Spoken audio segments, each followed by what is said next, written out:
keluarga angkat. Lepas tu dengan jumlah yang banyak 10 juta ataupun 20 juta, 15 juta, bermasa 4,000 lebih something like that, kita kena bayar dekat keluarga angkat saya. Why not duit tu saya terus bayar dekat bapak mentua saya saja? Kita buat kenduri lah, tak payah saya ada keluarga angkat. Dia ada keluarga saya, bapak mentua saya, keluarga saya tadi. Kalau kita tengok adat tu, jadi kita bagi saya saja dekat duit tu orang tu. Memanglah cakap itu keluarga kamu, besok kalau kamu balik sana, kamu ada keluarga. Habis tu bapak mentua saya ni bukan keluarga saya. Kita sudah satu keluarga. Dari hasil duit yang kita tu, bagus bagi kita buat adat.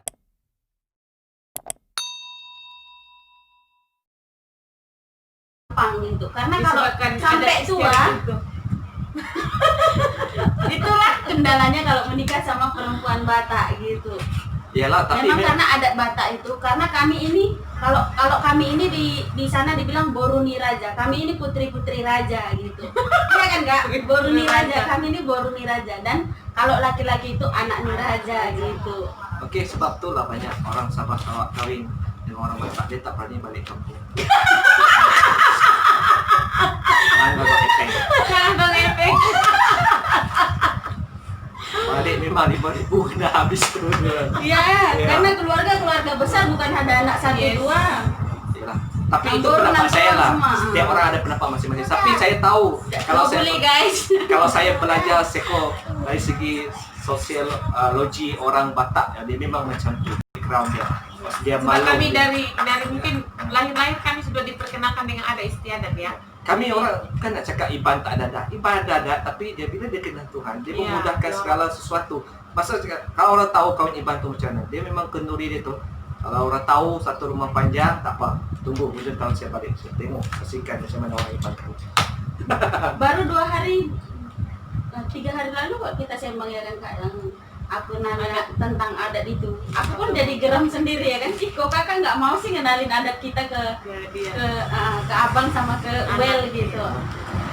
Aku yang ngomong sama kakak ini, kita dua yang ngomong, kita sama-sama jauh karena kita cerita tentang bertarombo sama berkombur kayak gitulah, tentang seputaran adat Batak gitu. Dan kakak ini sendiri mengaku dia memang nggak tahu, jadi itulah jalannya juga abang ini nggak ngerti tentang suku Batak tadi itu.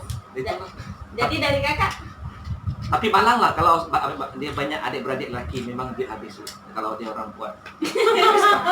Kita bagi duit dekat orang, tapi duit tu balik-balik pusing dekat adik ipar juga. Adik ipar ke abang ipar. Sebab kita kalau ada Batak, kami ada toba ya, kalau ada perkawinan daripada pihak saya yang lelaki lah. Kalau anak perempuan kawin, kita punya duit memang tidak habis. Tapi kalau anak yang kawin, pihak perempuan akan mengeluarkan duit macam duit dokter begitu. Jadi itu yang macam saya ada 7 adik-beradik, 8 adik-beradik, 3 perempuan, 5 lelaki. Jadi saya punya adik-beradik yang 5 orang ini bila berkawin saya akan mengeluarkan duit untuk duit dokter begitulah.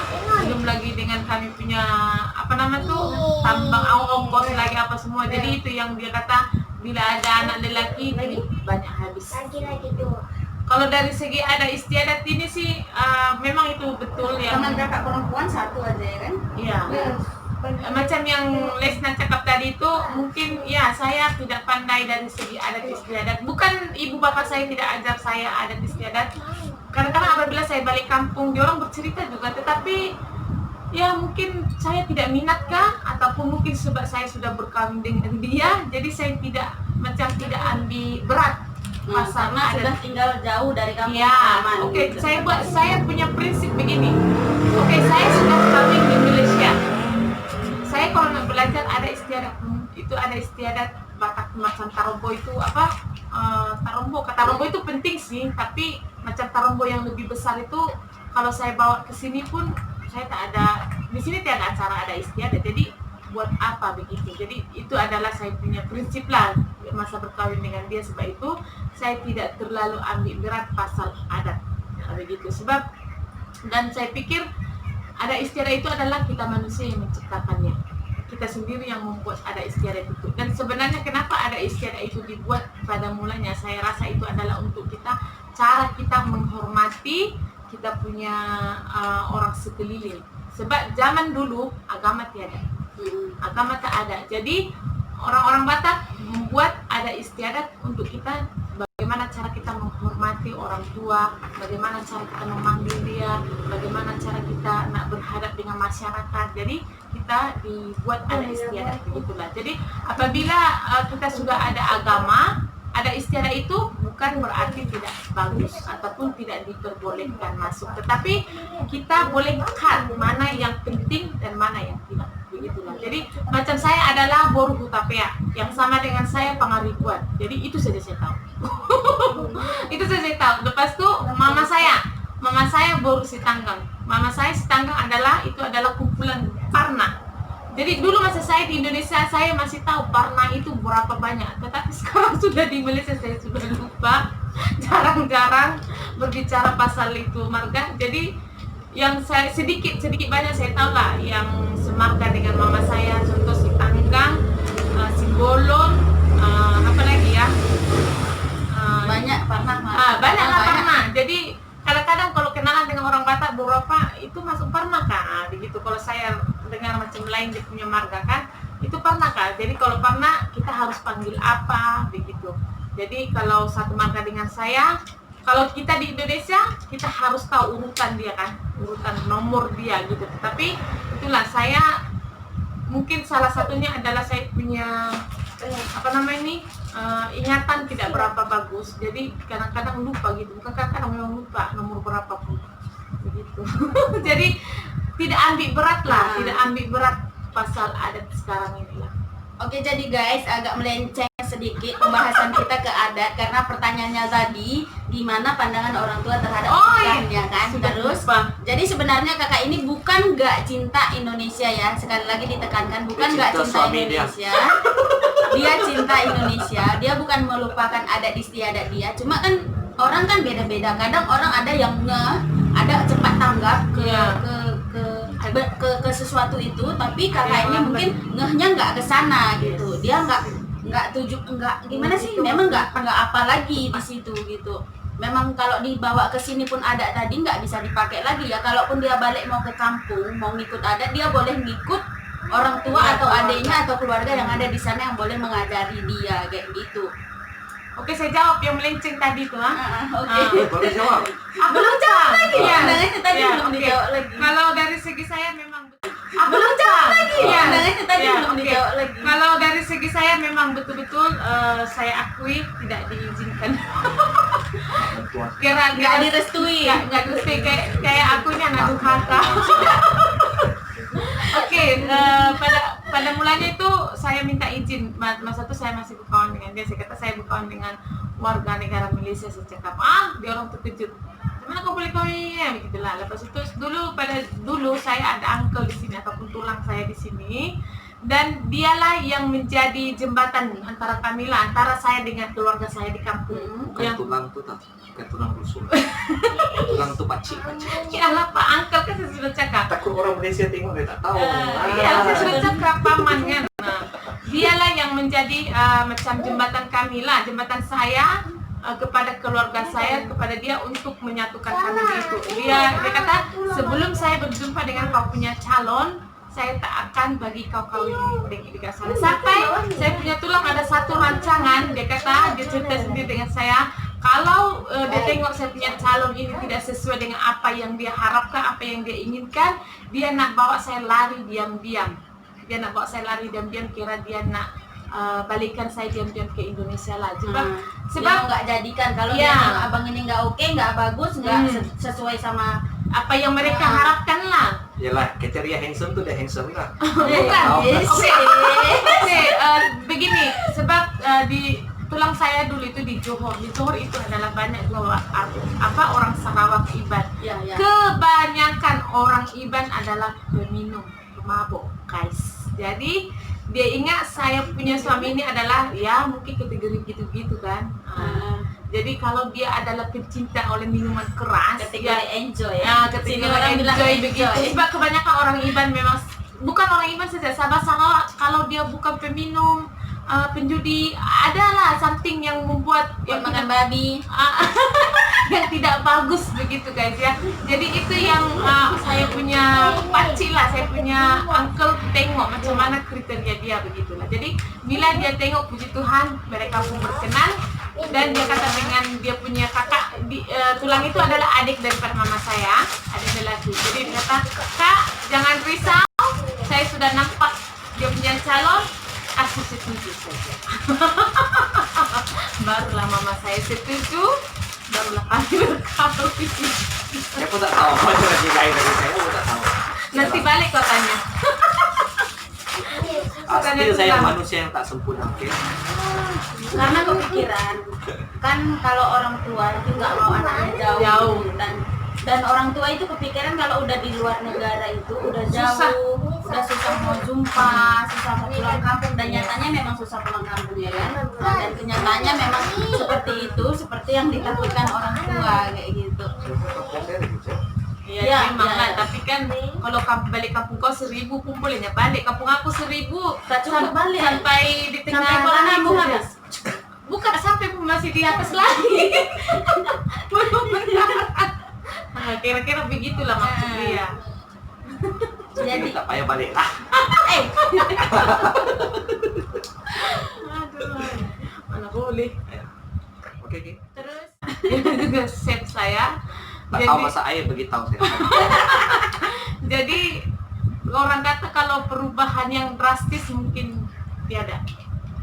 Tiada lah yang perubahan yang drastis tiada. Cuman sebab kalau kamu orang nak tahu, saya bekerja ada shift. Jadi bila saya sudah biasa kerja shift, suami saya yang akan turun tangan jaga anak.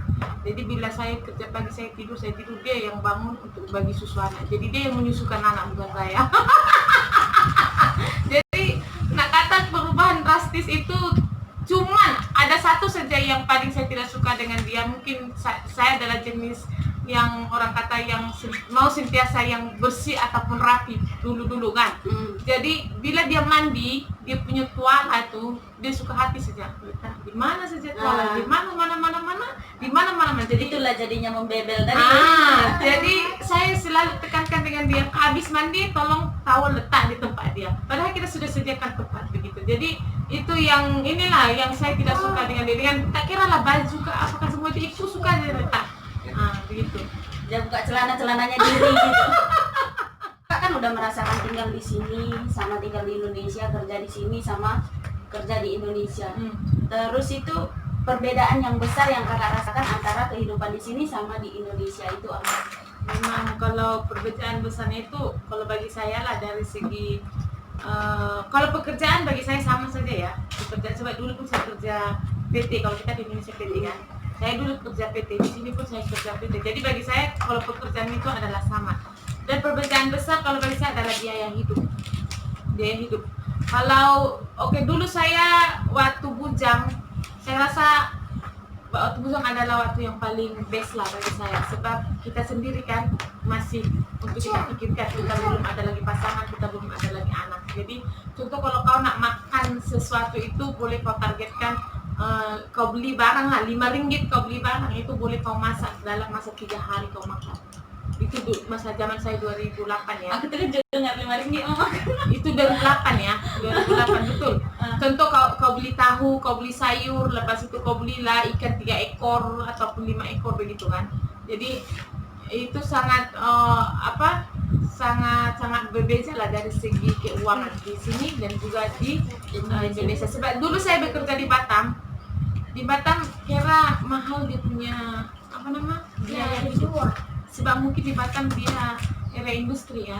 Jadi mungkin di sana lebih mahal daripada di Medan ataupun di kampung lah. Mungkin tapi ada di Medan, di kampung masih kan. Sebab saya sebelumnya dari kampung pergi ke Batam merantau gitu ya. Jadi mahal lah di Batam kalau bagi saya dibandingkan. Contoh saya punya gaji 3 juta ya, tak cukup simpan. Di sini gaji saya 1.000 saja, 1.000 sama dengan 3 juta. Tetapi boleh saya makan sebulan 200. Jadi 800 itu boleh saya simpan. Begitu. Di sana 200 nggak boleh makan. Karena memang kalau aku pun pernah kerja di Indonesia juga, memang kehidupan di sana mahal. Gaji kita 3 juta itu kayak memang cukup makan 1,5 juta, 2 juta habis untuk makan aja gitu. Itu Belum kita lagi makan rumah. masak, itu belum lagi kita kalau jajan ke restoran atau makan kemana-mana ke gitu. mall. Kalau di sini kita makan untuk sekarang lah. murah, yang murah-murahnya 3 ringgit lah. Kalau kita beli nasi lemak itu RM1.50 sekarang kayak gitu. Dan di sini bahan pokoknya itu murah. Kayak gula, beras, minyak, semua itu murah kayak di sini. Kalau di Ayam sana paling itu, murah guys, ayam RM7 sekilo. Di sini bahan mentahnya murah gitu. Di sini bahan yang mentah itu, bahan pokoknya itu lebih murah dibeli dari kalau kita bandingkan harganya sama di Indonesia kayak gitu. Oke, next question. Ya kayak gitu. Oke, next question. Makanan Malaysia yang paling kakak suka dan makanan Indonesia yang paling abang suka. Kau makan Indonesia yang paling suka apa? Espresso. Makan risol. Iya, gorengan risol. Risol, makan risol guys. Oh, pengen aku Kakak mandi buatnya? kan nih. Oh, jadi beli juga lah. Beli lah, selalu beli. Bagi saya lah, tak tahu lah, tapi banyak. Tapi salah satu ya, itu jajan yang saya suka. Coba dia risol. buat cili 1 biji, kan itu sedap. Aku lebih memilih tahu isi atau bakwan daripada risol.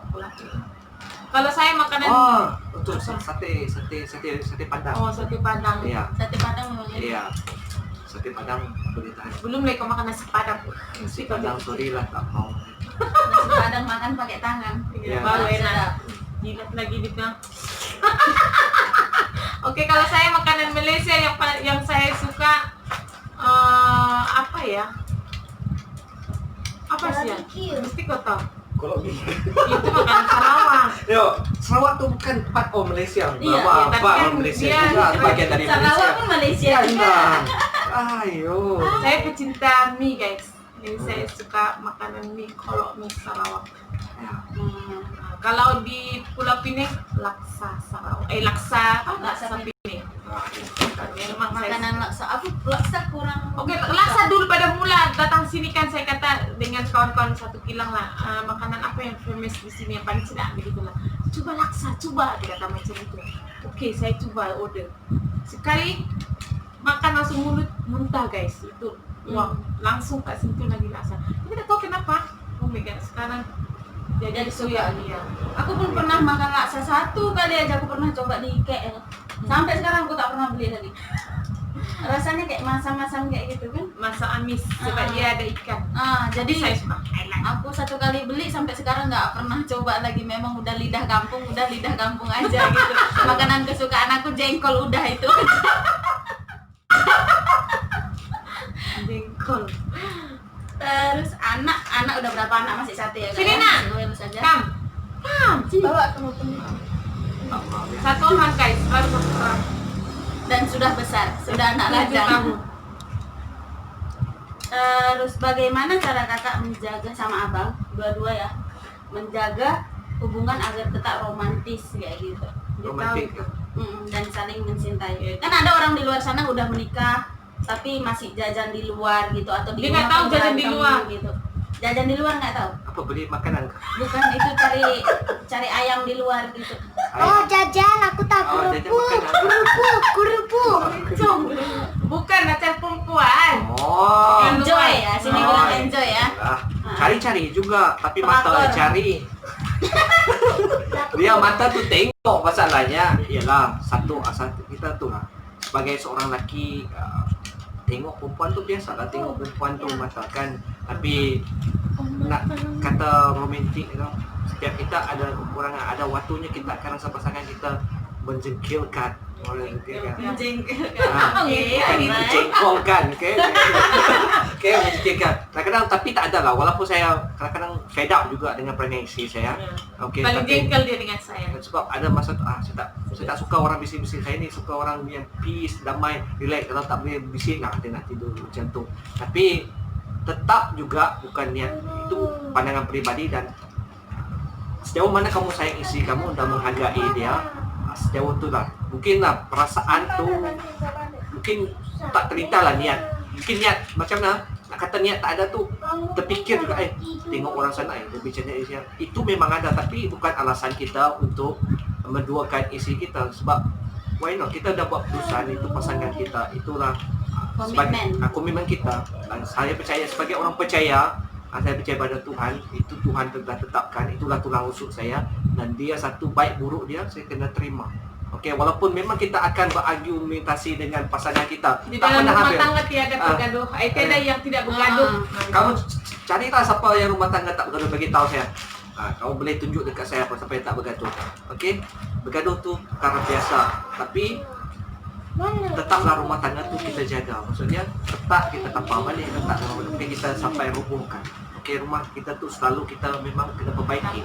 Ya, maksudnya kita kena saling masalah kita hidup ni saling melengkapi antara satu sama lain. Tak ada yang sempurna. Saya ada kekurangan, dia pun ada kekurangan. Jadi balance orang cakap, bukanlah alasan kita nak mencari luar sana. Saya tak kata saya baik, saya ni orang yang jahat juga, okey. Cuma tak bunuh orang je. Okey. Okey, bunuh secara kadang-kadang ada juga kita lidah kita ni bunuh orang secara rohani, itu yang lebih bahaya. Tapi apa yang paling penting tu saling menghargai lah. Okey, baik buruk pasangan kita. Okey, jangan ceritakan aib keluarga kita dengan orang lain. Okey, kalau kamu rasa terbuka, silakan. Orang yang kamu percaya tak salah. Kadang kita terbuka tu lagi bagus juga. Supaya tiada, okey saya memang jahat. Lebih baik sedang mengaku kamu jahat dari mengaku kamu baik. Sebab waktunya kamu buat sesuatu yang jahat, orang akan nilai kamu sebab kamu cakap kamu baik. Jadi kita koreksi diri kita sebelum kita nilai orang lain. Apa? Saya tak kata saya baik, tapi sampainya saat ini lepas tahun banyak cabaran. Ada juga cabaran saya. Cuma untuk sisi lah macam mana proses kami berkeluarga. Sehingga kami ada hari ini bukan kerana saya baik, tapi kerana Tuhan itu baik. Okay. Karena dari kita dengarkan tadi pun dari perjalanan percintaan kalian dari awal itu nggak gampang gitu, dan untuk mengurus pernikahan itu juga nggak segampang membalikkan tangan, susah kesana kesini dan perjalanannya juga rumit, menghabiskan waktu, tenaga dan uang juga, dan itu nggak gampang gitu. Dan nggak mungkin kita merusak pernikahan, merusak keluarga hanya karena perselingkuhan, hanya karena orang ketiga yang nggak penting gitu. Jadi mereka memutuskan, mungkin lah dari pandangan aku, memutuskan untuk tetap menjaga kekudusan pernikahan di dalam Tuhan dan tetap bertumbuh bersama-sama di dalam Tuhan dan menyerahkan pernikahan ke dalam tangannya Tuhan. Jadi tetap sampai hari ini masih tetap romantis kayak gitu. Kalau bagi saya sih romantis, nak kata romantis tu tidak. Ya, paling orang tidak romantis. Betul tak? Nak kata romantis tidak, tapi tetap kami jaga. Kalau bagi saya keterbukaan adalah awal pemulihan. Jadi mungkin tahun pertama sampai tahun keempat kami tidak terbuka. Jadi di masa kami tidak terbuka itulah yang membuatkan kami banyak cabaran di dalam rumah tangga kami ini adalah sangat berat bagi kami lah. Dan selepas itu kami terbuka, sesama kami terbuka, semua terbuka. Jadi puji Tuhan, semakin orang kata semakin dekat ya, dan semakin lebih mengenali. Jadi macam kata suami saya, dia bukan orang yang baik sangat. Mungkin nanti ada masa dia juga untuk cerita, mungkin sekarang dia tidak boleh cerita. Ada masa juga nanti dia cerita pergolakan di rumah tangga kami. Sampai pada satu titik itu saya pernah mau meninggalkan dia. Jadi adalah nanti masa dia cerita. Jadi bila kami sudah terbuka, sebenarnya itu saya kata awal keterbukaan itu adalah awal pemulihan. Jadi bila kami berdua saling terbuka, itu yang membuatkan hubungan kami ini semakin lagi rapat dan semakin, karena kata romantik, dia tidak romantik. Betul saya kata, tapi kalau nak buat surprise, tanya dia paling nomor satu kalau nak buat surprise. Jadi romantik itu memang jauh-jauh lah dari dia. Jauh-jauh dari dia kalau romantik ya. Karena kakak dulu juga kakak pernah cerita awal-awal pacarannya kan, susah banget mau ketemu abang ini, susah sampai mau beli mereka beli sabun pun mau bagi alasan untuk berjumpa gitu ya. Sabun padahal ada di bawah jual guys. Karena bekunya, karena nggak romantis tadi, dingin gitu. Dingin sebab orangnya dingin guys gitu. Oke, next. Terus ini pertanyaan terakhir ya. Wow, 19. Sudah. Terima kasih untuk ceritanya, dan ini pertanyaan terakhir. Hampir 1 jam. Sebenarnya nggak pertanyaan sih, ada masukan nggak untuk orang-orang di luar sana yang mungkin lagi pacaran atau mungkin lagi tahap mau ke pernikahan, atau untuk orang-orang yang bahkan sudah menikah dengan warga negara asing kayak gitu, ada masukan nggak untuk pernikahan itu? Iya. Pesan positif lah. Pesan positif. Bagi yang nak enjoy dengan nikah, bagi yang nak cari susah, sila-silalah nikah dan cari pasangan anda secepat yang mungkin. Okey. Dekat situ baru tahu cabarannya. Okey. Jadi seakan-akan kau cakap perkawinan itu adalah sesuatu yang sulit. Ya, saya cakap bagi nak enjoy tu, janganlah nikah dulu. Nak enjoy, silakan hidup bujang. Yalah, Menikah itu gampang, menjaga Besok lagi. pernikahan itu yang susah. Yalah, Biasanya yang saya nak sampai tu maksud dia, kita alam pernikahan tu sesuatu berbeza. Okey, dengan kita berpacaran. Okey, kita berpacaran ni semuanya rasa aman, damai, senang. Tapi bila kau menikah dekat situ lah mulanya kita ada waktu dia, term dia, kita akan rasa pasangan kita tu menjengkelkan untuk peribadi kita. Dulu kalau kentut tu rasa bau wangi lah, tak kisahlah. Waktu Tak kisahlah. pacaran ya? Waktu pacaran tak Udah kisahlah. kahwin, udah tahu lah busuknya kayak mana. Ya. Maksudnya bukan suatu yang senang lah bagi tahu. Okey, tanggungjawab itu kena ada dan rasa tanggungjawab. Siapkan duit kamu kalau kahwin dengan orang Batak. Siaplah kahwin dengan orang Batak. Biar Okey? nggak takut balik kampung. Iyalah, siapkan duit saja kan. Iyalah, orang Duit Batak tahu ni. kah, apakah? Orang Batak ni ada duit semua boleh jalan. Iyalah, maksud dia pesta dia senang, gampang. Bukan maksud saya bukan maksud dia memudahkan. Ya, kamu nak buat pesta dekat sini ke dekat sana ke iya. Tapi kan bukan saya cakap mata duita, memang biaya kahwin orang Batak mahal. Tapi kalau mak mentua kamu, bapak mentua kamu memang orang kuat adat, tak kahwin lah kau. Saya silap kahwin hari kau. Bukanlah saya nak menakutkan, tapi fikir dulu sebelum nak kahwin. Fikir dalam-dalam, ambil masa. Yang paling penting berdoalah, minta Tuhan beri petunjuk. Buka hati kalau mak mentua kamu tak mau terima kamu, kalau bapak mentua tak mau terima, buka hati. Kalau rasa duit tu tak cukup, berdoa. Dengan malas-malas bekerja, rajin-rajinlah. Okey. Paling penting itulah dekat dengan Tuhan. Kalau pasangan kita dua-dua dekat dengan Tuhan, saya percaya Tuhan di dalam hubungan kita segala sesuatu tu dia jadi mudah, dan saya percaya Tuhan akan jaga dan pelihara. Walaupun dalam ada pergolakan, Tuhan tetap ada dalam samping tu. Jadi itu je pesan dari saya. Yang paling penting tu dekat dengan Tuhan. Okey, kalau pesanan saya juga dekat orang-orang apalagi yang ada di Malaysia lah dulu ya, sebab banyak warga negara Indonesia kita yang couple lah, yang berkawan dengan tak kira lah yang agama Melayu ke, ataupun yang Sabah Sarawak ke, yang Cina ke, yang India ke, apa istilah bangsa dia, sebab di Malaysia ini berbagai bangsa kan guys. Jadi kalau kamu orang tengah berkawan dan ingin menuju ke satu perkawinan itu, pastikan kamu punya halat tuju perkawinan kalian itu kemana. Contoh, kalau kamu berkawan dengan yang Cina, mungkin Cina itu adalah Buddha, India adalah Hindu, kita tidak tahu, dan kamu adalah posisi kamu adalah apa, Kristen kah, Islam. Jadi halat tuju itu kena satu, jangan ada dua. Halat tuju kena satu. Kalau sudah halat tuju ke perkawinan kamu orang itu adalah satu, oke, mantap.